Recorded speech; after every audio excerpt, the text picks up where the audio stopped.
The ground shook beneath her bare feet. Princess Vela stood at the high stone wall, watching fire rise in the distance. Her silver eyes narrowed as a loud explosion rolled across the valley. Smoke climbed into the evening sky, turning the clouds. Dark and angry, her people had never seen such weapons before. The invaders came from above, from the stars. Metal ships, loud and fast, flew over the villages and dropped fire.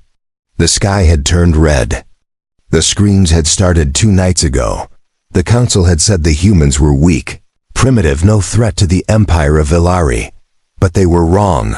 This wasn't a weak species. It was something else, something wild, something full of fire. And now they were winning. Vela clenched her fists. Her breath was calm, but her heart beat fast. She wasn't afraid, at least not for herself. She was afraid for the elders, the young, the sacred trees. Her world was old and beautiful. And it was burning. Behind her, the guards shouted. Something had broken the outer gate. Then a new sound came, steady. Heavy boots on stone. Her personal guard drew their swords. Protect the princess. Someone shouted. But then the one who stepped through wasn't a monster or a creature. It was a man. A human. He was covered in battle gear, old leather, pieces of cracked armor, torn fabric stained with ash. His face was rough, scarred, yet his eyes were calm, sharp, and locked on her. The guards pointed blades at him. He didn't flinch. I came for her, he said, his voice low and strange. Stand aside. Vela tilted her head slightly. You came for me? She asked softly. The guards moved to strike.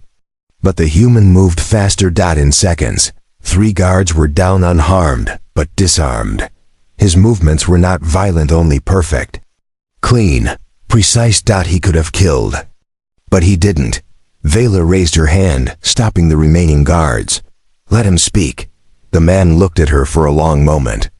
Then he did something strange. He dropped to one knee. He bowed his head. I am called Jaren, he said. My people told stories. Stories of a royal bond sealed by ancient fire. I didn't believe it until I found the mark. He reached into his tunic and pulled something from under his armor. A glowing crystal shard. The shape was jagged, but the color matched the blue stone at the center of her own necklace. Her breath caught. The Soul Fragment, she whispered. It was lost before I was born. He nodded, but not lost to my line. It passed down in my blood for generations. I was told to return it to you. She stepped closer. Her people whispered, unsure. Some guards began to raise their weapons. Again, why now? She asked. Because the stars burned, he said. Because the song of the skies matched the old story. Because I kept having the same dream, your voice calling out for me. Her heart beat faster.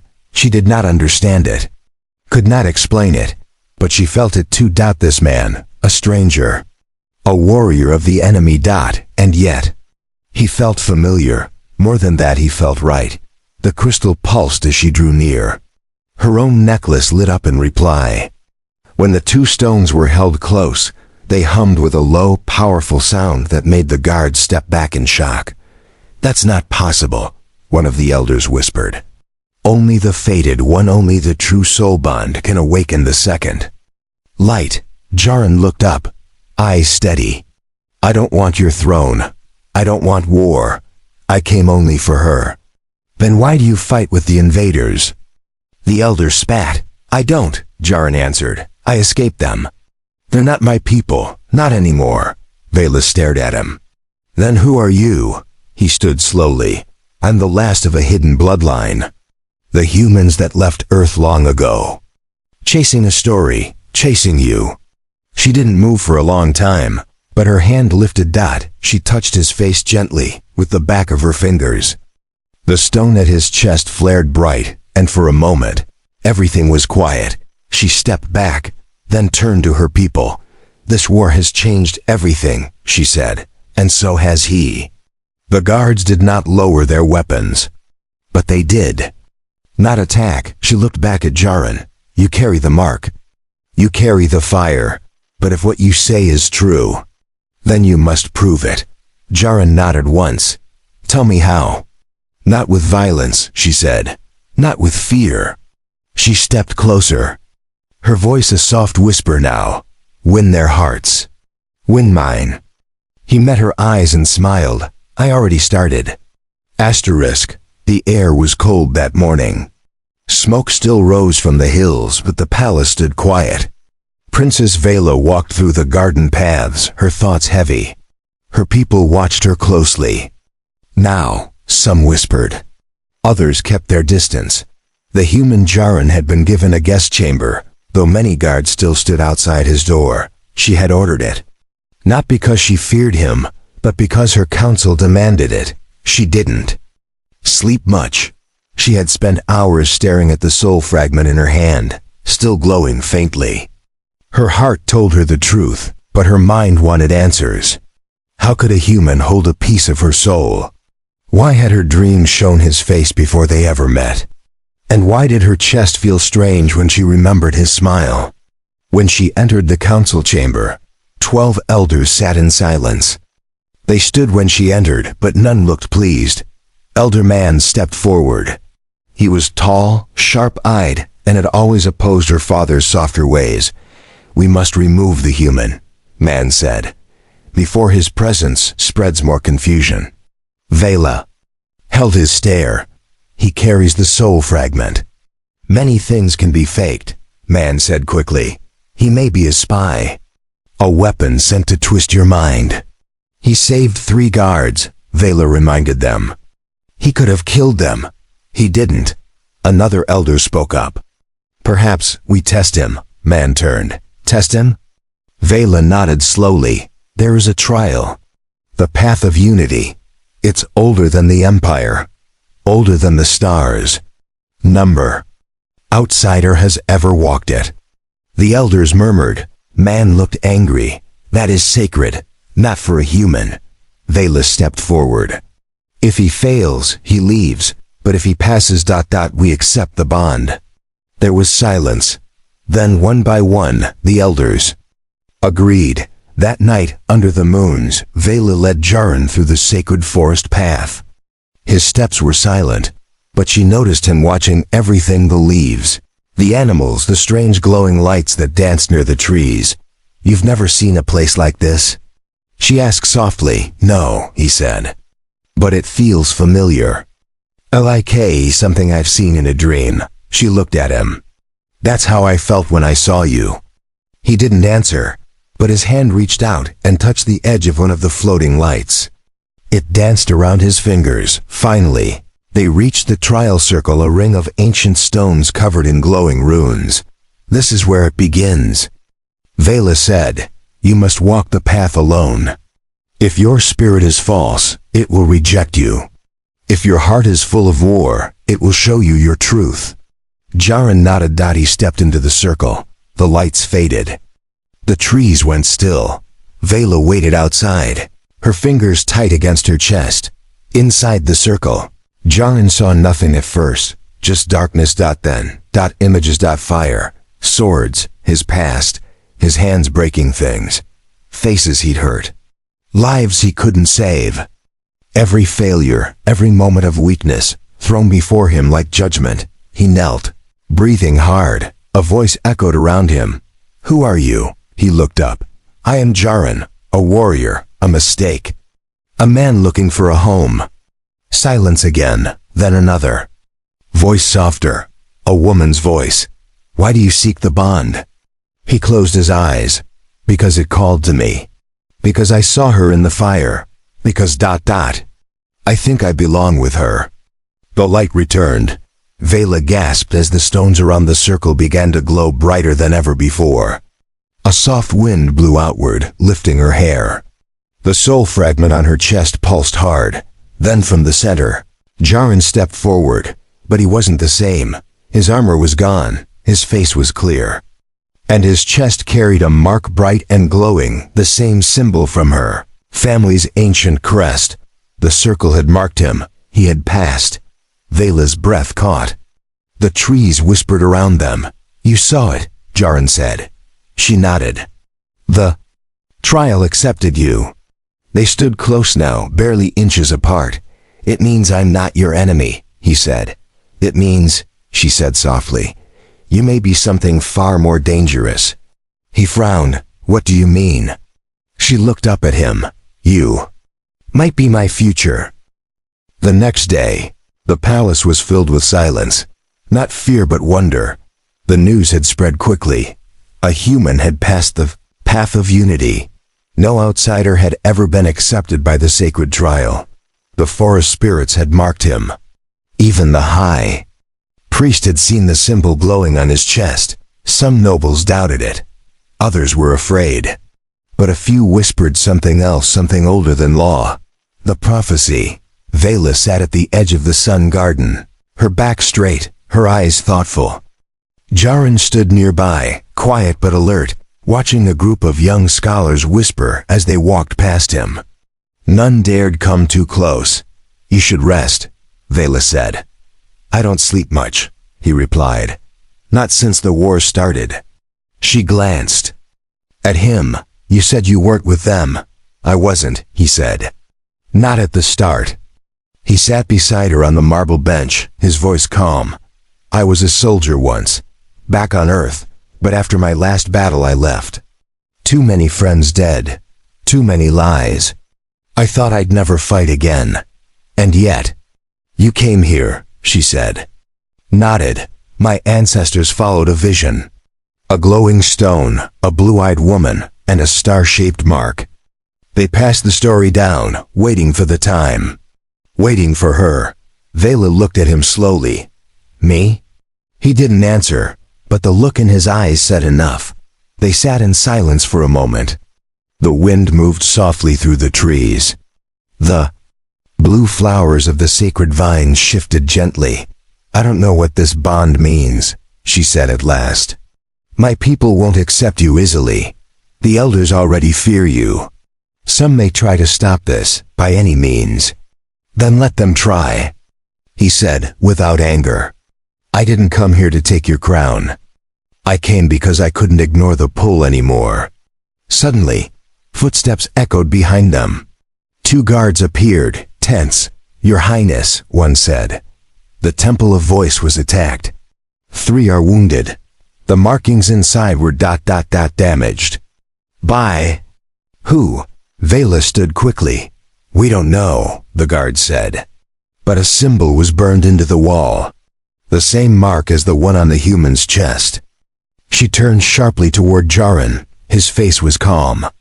"I didn't do it." "I know," she said. "But they'll blame you anyway." The palace grew tense that night. Jaren was watched more closely.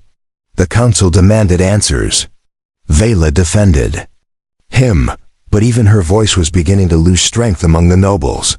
Still, something else was happening. The soul fragment he had returned to her had begun to glow brighter. When she held it in her hand, she could hear a voice, soft, gentle. It was her own voice, but older, wiser, as if a memory from a future not yet lived. One night, she found herself standing outside Jaren's room. She didn't knock. She simply stepped in. He was sitting near the fire, polishing a strange object, a human-made blade, shaped like no Valari weapon. It was old and cracked, but the metal glowed faintly with ancient runes. "This sword," he said, holding it up, "was passed down in my family for 500 years. Each of us was told the same words. When the fire calls, let this blade be your truth." She sat across from him. "Why show me this now?" "Because I think your people are about to test me again," he said quietly. "And this time, it won't be a trial of spirits." She didn't speak, but her heart beat faster. He put the sword down and looked at her. "I'll never hurt you, no matter what happens." She reached forward slowly and took his hand. "I believe you," she said. "But belief isn't enough anymore. They need proof." Jaren looked down at her fingers wrapped around his, then back at her eyes. "Then I'll give them proof." Morning came with shouts. The palace gates were under attack not by humans, but by Velari rebels. Cloaked figures moved through the city, spreading chaos. They weren't loyal to Vela. They followed the old ways, ancient bloodlines who believed only pure Velari should lead. Jaren was already moving before the alarm bells finished ringing. He threw on his armor and grabbed the old human blade. The stone glowed faintly in its hilt. Outside, fire lit the sky again. Guards fought with the rebels in the lower courtyards. Blades clashed. Energy whips cracked through the air. The rebels moved fast. They knew the palace well. In the temple wing, Vela was surrounded by her protectors. But they were outnumbered. Jaren broke through the outer corridor and saw her fighting. She had drawn her ceremonial staff, holding her ground. One guard had already fallen. 2 more were bleeding. A masked rebel raised a blade behind her. Jaren didn't think. He moved like lightning. The rebel never saw the blade coming. Jaren knocked him back, shielded Vela, and stood between her and the next strike. She turned and saw him. Her breath caught. He was covered in blood and ash, but his stance was strong, like a wall. One of the rebels hissed. The outsider defends her now. Another step forward. He defiles our line. He must die. 3 rushed forward at once. Jaren met them head on. His blade moved with perfect timing. He didn't strike to kill, only to disarm, to stop.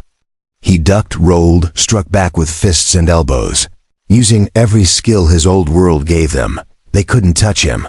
The temple guards found their strength again and joined the fight. Soon, the rebels were pushed back. The last one tried to run, but Vela herself threw her staff like a spear, striking him down. Then silence returned. The guards stared at Jaren. Vela's hand touched her chest. The soul fragment was glowing bright, and so was the one in Jaren's blade. The 2 lights pulsed in sync, like hearts beating together. One of the senior guards stepped forward. His voice was low, respectful. "My princess." "The bond is real." Vela nodded slowly. "It has always been real." That night, the city remained under lockdown. The rebels had been stopped for now, but more were hiding across the mountains. The council held an emergency meeting. Elder Man's seat was empty. He had led the attack. Vela sat at the center, calm but firm. "We were warned this day would come," she said. "A bond from the stars. A warrior from another world. The flame has returned, and it burns beside me now." Some of the elders bowed their heads. Others did not. But none challenged her. Later, in the quiet of the moonlight, Jaren stood alone in the royal courtyard. He was looking at the stars, his sword resting by his side. Vela joined him, her step soft. "You fought like one of us," she said. "I fight for you," he replied. She reached out and touched his arm gently. "You didn't have to stay," she whispered. "I didn't want to leave," he said. He looked into her eyes. "I never believed in fate. Not really. But something brought me here. Something ancient. Maybe love, maybe duty, maybe both." Vela smiled softly. "Maybe you were always meant to come. Just not before now." She turned and looked up at the twin moons. "Tomorrow, I speak to the people," she said. "They must see you not as an outsider, but as part of this world." "And if they still reject me?" he asked. "Then I stand beside you," she said. "And they will have to reject us both." For the first time in many years, Jaren felt peace. And, for the first time in her life, Vela felt whole. The courtyard was packed. From the highest balconies to the edge of the lower steps, Velari citizens stood shoulder to shoulder. Soldiers stood in rows. Priests and nobles watched silently. The air was tense but quiet. Everyone waited. "Princess." Vela stepped forward into the open, wearing her ceremonial robes white and gold, with the royal crest glowing softly on her chest. The soul fragment shimmered like a living star, and beside her stood Jaren. He wore simple armor now, cleaned, but unpolished. The ancient sword rested across his back. His face was calm, but his eyes searched the crowd. He wasn't afraid. But he was ready. Vela lifted her voice. "Many of you do not understand what has happened," she said. "Some fear it. Some fight it. But truth is not something we choose. Truth chooses us." She turned to Jaren. "This human," she continued, "is not here to rule us. He is not here to take power. He came because the fire inside him led him here. Because our oldest story, the one we thought was only myth, was real." Murmurs rippled through the crowd. "Long ago," she said, "our ancestors made a vow. If the stars ever returned our missing piece, we would not turn from it. The soul fragment has awakened. The bond is true. The trial accepted him. The forest marked him. And the sacred blade," she paused as Jaren stepped forward and drew the sword. Gasps spread as the blade lit up. The ancient Velari runes, long thought lost, were burning on the edge of the metal. Jaren held the blade high, but did not speak. Vela's voice rang out again. "We do not turn from destiny. We rise with it." The high priest stepped forward, robes rustling. He looked at Jaren carefully, then nodded once. "I felt the flame," the priest said. "It does not lie." From the back of the courtyard, a shout rang out. "What if it's a trick? What if the humans plan to use him?" All eyes turned. A young noble stood with anger in his face. Others beside him looked unsure. Jaren stepped forward. "I don't ask for your trust," he said. "I'll earn it." He walked to the edge of the platform and pulled a small device from his belt, a recording. He placed it on the ground. A soft light rose, projecting an image. It showed a human warship. Inside, alien weapons were being studied. A captured Velari rebel man was seen handing data to a human commander. Gasps filled the air. The traitor. Man had been helping the enemy. He gave them secrets, Jaren said. He tried to frame me, tried to make you fear me. But the real danger is still out there. Silence followed. Then applause. Small at first. Just a few hands. Then more. And more. Soon. The sound of clapping filled the courtyard like thunder. Jaren looked at Vila. She smiled, not the smile of a ruler, but the smile of a woman who had waited a long time to feel understood. Later that night, the palace was quiet. Again, stars filled the sky. Jaren stood by the fire pit in the inner garden, the blade beside him. His shoulders were relaxed for the first time in days. Vela came to him slowly, holding something in her hands.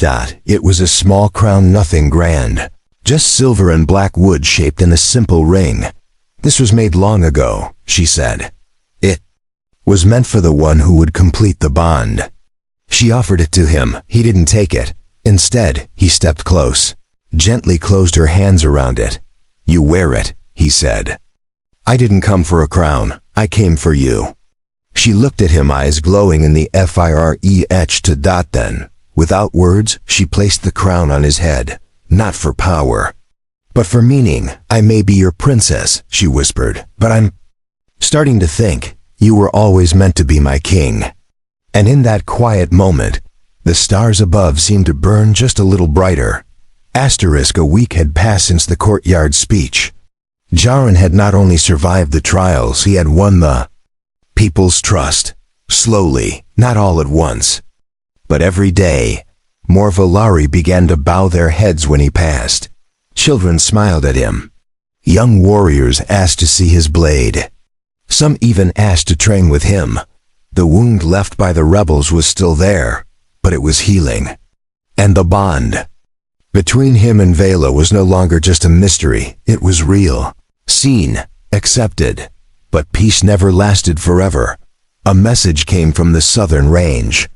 The enemy, the real enemy, was gathering. Ships, walkers, mercenaries, human factions working with rogue.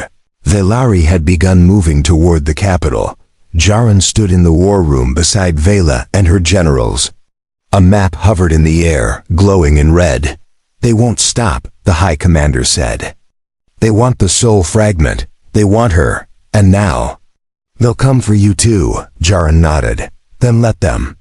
Vela looked at him. You would fight again, even now? I didn't come to bring war, he said. But I won't. Let them take what I found here. He placed his hand gently over hers. I won't let them take you. The generals gave him command over a unit of mixed warriors, Valari and humans who had joined the fight for peace. A symbol was carved onto each of their armor plates, the joined flame of the soul bond. The battle began 3 days later. Flames lit the edge of the valley. The sky turned dark with smoke and ash. Enemy walkers stepped through the trees. Heavy fire rained down, but the defenders were ready. Jaren led from the front, his blade glowing with energy. Valari warriors moved beside him, fast and fearless. His old earth combat training mixed with their style, creating something new, something deadly. He cut through their front lines, moving like a storm dot behind him. Vela moved with her own unit healers and spell guides keeping soldiers alive.